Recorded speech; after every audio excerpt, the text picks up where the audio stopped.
जमा अपनी स्टूडेंट को कैसे मोटिवेशन कर रहे हैं, प्लीज़ देखें। रिश्तेदार घर आते हैं, वो आज मेरे हक में आते हैं। I miss my dad when जब मैं रिश्तेदारों को देखता हूँ, वो जब रो रहे थे मुझे कदर नहीं थी, जब वो नहीं है और जब रिश्तेदार आते हैं तो मुझे पता चला कि वाकई वालिद साहब क्यों रोते थे।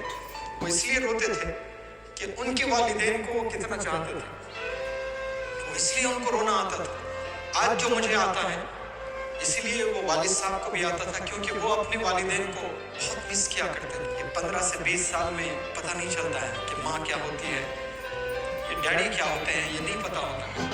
लेकिन जब आपकी एज बढ़ेगी तब पता चलेगा। लेकिन याद रख लें, वो दर्द आज आ जाए आप में तो फिर आप आज से ही आप जो है जन्नत में खिले आपके बनते रहेंगे, महल बनते रहेंगे आपके इंशाअल्लाह। और यहाँ भी महल बनेंगे और वहाँ भी महल बनेंगे।